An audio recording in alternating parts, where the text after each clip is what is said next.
Okay, so we've introduced the concept of levels of analysis. Now let's move on to talking about who are the major actors in the international system.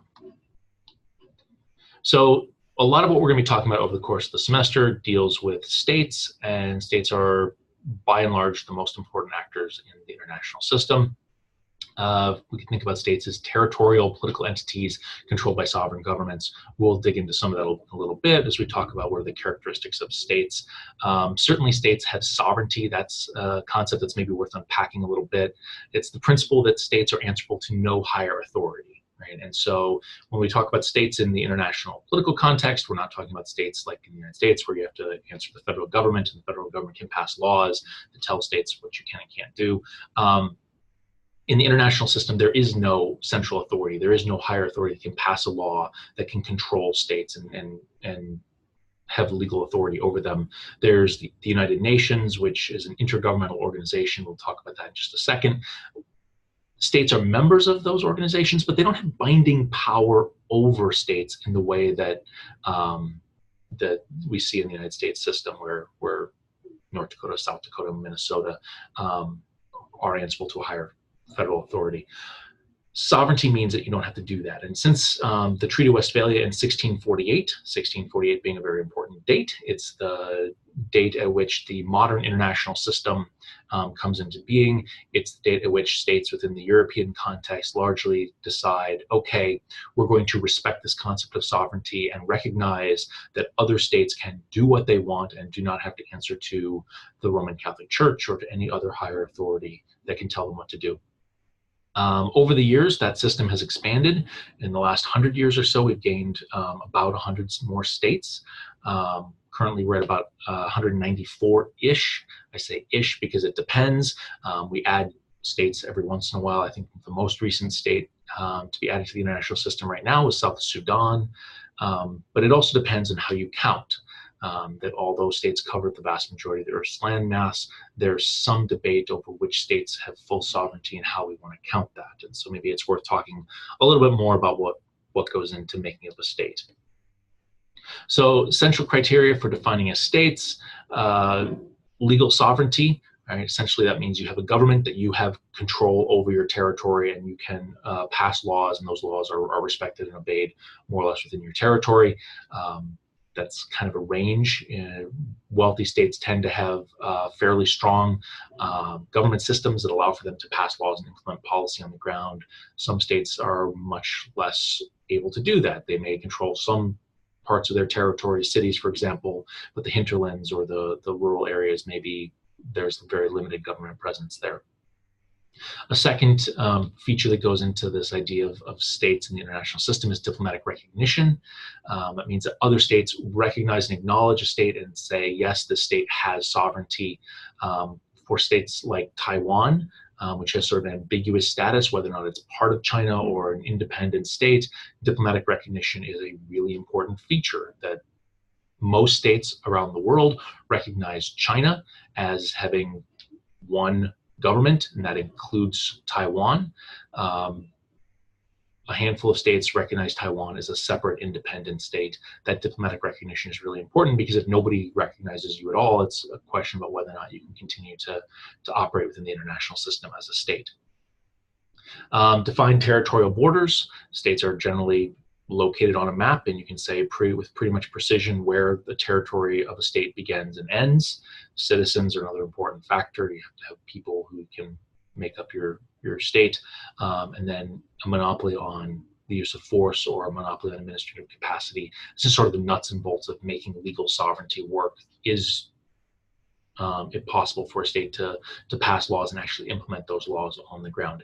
And so if you have all of these things and all these things are working pretty well, then yeah, we would say, yes, you're probably a state.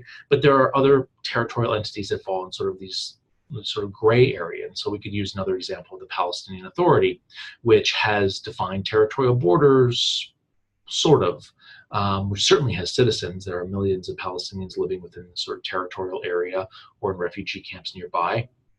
Monopoly on the use of force, maybe not a monopoly because Israel regularly intervenes in the Palestinian territories, but in terms of administrative capacity, there is a Palestinian Authority. It does pass laws, it has legal sovereignty, it does administer those laws and carry out programs and policies.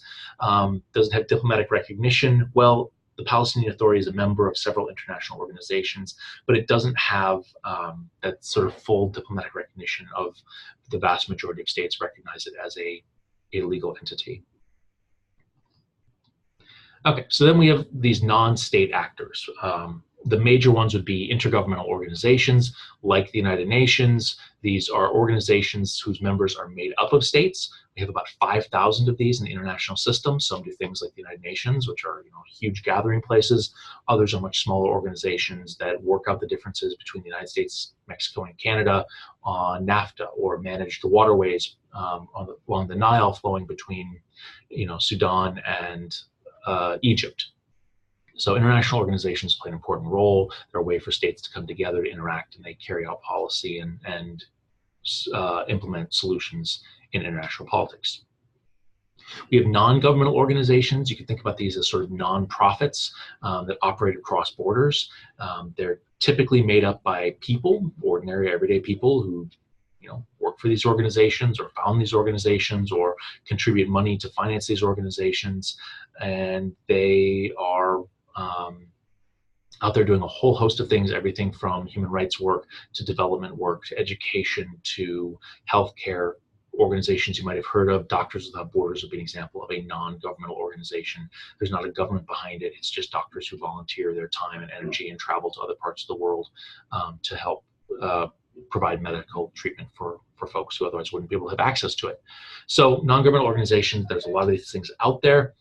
If you were to try to do a formal count of organizations that are registered with the United Nations, you might get 25,000 to 50,000 NGOs, but there are a lot of these things that are not registered. Some counts are in the hundreds of thousands. Finally, we have multinational corporations. These are essentially businesses that operate across borders, whether it's through a subsidy or whether some other legal structure. There's a lot of these things out there. One count is around 60,000 multinational corporations where they're operating across borders, founded in one country, operating in a second country. They have huge labor forces, huge budgets, and oftentimes are involved in the politics of the states that they're operating in, oftentimes have interests that they want to see from states in terms of international cooperation. Multinational corporations are important actors that are out there and I think are worth keeping an eye on. And then finally, I would flag dark networks. This is sort of a catch-all category that I use because non-governmental organization implies oftentimes do-goodery, whereas dark networks capture the fact that there are other organizations out there that are made up of people who come together to advance goals and push an agenda, but that goal and agenda tends to be somewhat nefarious, somewhat criminal. So we have outright criminal gangs. We could talk about the Zetas, a Mexican drug cartel, or the Russian mafia, or arms dealers that operate across borders, all being part of as sort of a transnational criminal organization or network that might have links to each other, that might interact with states in sometimes cooperative ways, sometimes hostile ways. We see recently a rise of hacker organizations, whether it's WikiLeaks or anonymous or just individual hackers who may be out there who are conducting operations and trying to influence policy, trying to put pressure on states, trying to wage an information campaign. And we see more traditional terrorist organizations out there, organizations like Al-Qaeda or ISIS that have cells in a variety of different countries and are clearly organized to take resources and manpower and channel that into violence directed at the state system, to direct that at people, to direct that toward changing policy. So these networks have been around for a long, long time. I don't want to suggest that there's something new about them, even though hacker groups tend to rely upon technology. What I do think has happened is that the internet has made it easier for these organizations to form. It's made it easier for them to move resources. It's made it easier for them to recruit, and it's given them a new arena to operate in. So we could look at ISIS and the incredibly effective social media campaign that they waged to draw recruits from all across the world to campaigns in Syria and elsewhere, as using the new technologies available for their their purposes. I would also point out that states can set up dark networks to disguise what they're doing, whether that's Russian intelligence operating through various different front organizations, or whether it's the Iranian government creating Hezbollah in the 1980s as a front for Iranian influence in Lebanon. It's not a new thing to see states manipulating these sort of separate kind of organizations to create another lever and another tool which they can use to influence policy in the international system.